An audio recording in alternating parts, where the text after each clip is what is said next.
स्वामी जी की मेरा भारत अमर भारत से पाठ कर रहा हूँ। अंकुर माइती, कक्षा 10वीं, पृष्ठ संख्या 91। यह कभी ना सोचना कि आत्मा के लिए कुछ भी असंभव है। ऐसा सोचना ही भयानक नास्तिकता है। यदि पाप नामक कोई वस्तु है तो यह कहना कि मैं दुर्बल हूँ या अन्य कोई दुर्बल है, यही पाप है। जय स्वामी जी। स्वामी जी के मेरा भारत अमर भारत से पाठ कर रही हूँ। अंकुश्री शासमल, 9वीं कक्षा, पृष्ठ संख्या 125। करोड़ों पिछड़े असहाय लोगों को ऊपर उठाने की किसे चिंता है। विश्वविद्यालय के उपाधिधारी कुछ हजार व्यक्तियों से राष्ट्र का निर्माण नहीं हो सकता। कुछ धनवानों से राष्ट्र नहीं बनता।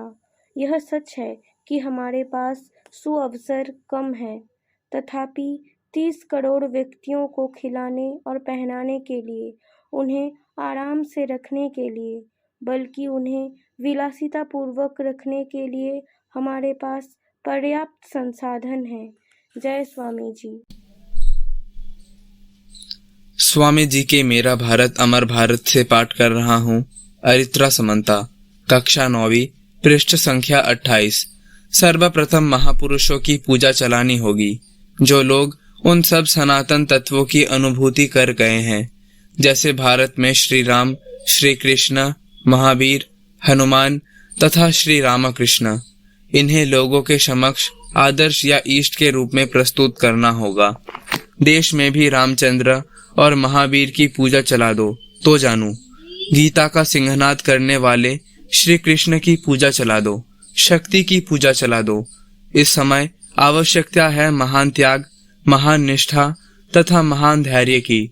स्वार्थ गंध रहित शुद्ध बुद्धि की सहायता से महान उद्यम के साथ कमर कसकर सब कुछ ठीक ठीक जानने के प्रयास में लग जाओ। जय स्वामी जी। स्वामी जी की मेरा भारत अमर भारत से पाठ कर रही हूँ।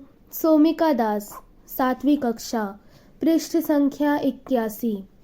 स्त्रियां आदिशक्ति जगदम्बा की प्रतीक है।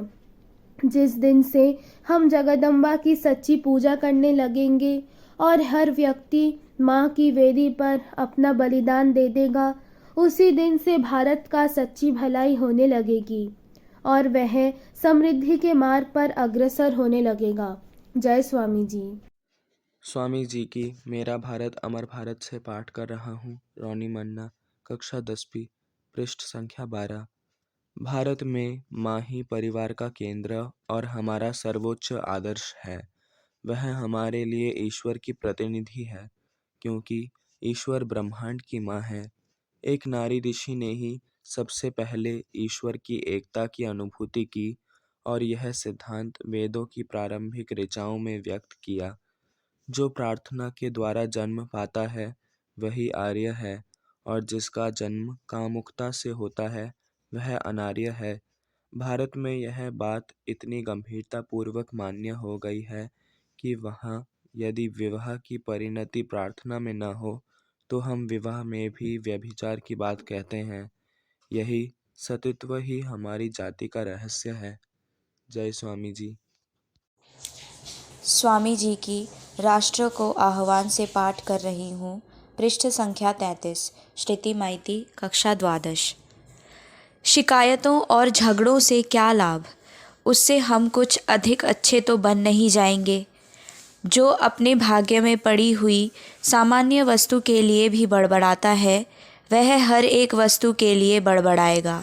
इस प्रकार सर्वदा बड़बड़ाते रहने से उसका जीवन दुखमय हो जाएगा और सर्वत्र असफलता ही उसके हाथ लगेगी।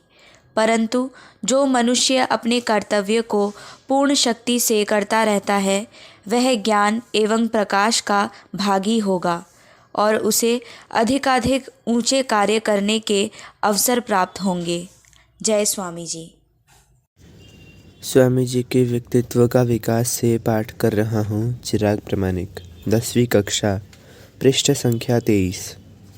वेदांत का आदर्श रूप जो सच्चा कर्म है वह अनंत शांति के साथ संयुक्त है। किसी भी प्रकार की परिस्थिति में वह शांति नष्ट नहीं होती। चित्त का यह साम्य भाव कभी भंग नहीं होता।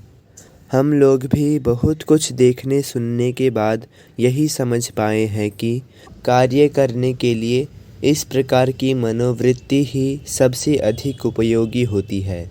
जय स्वामी जी।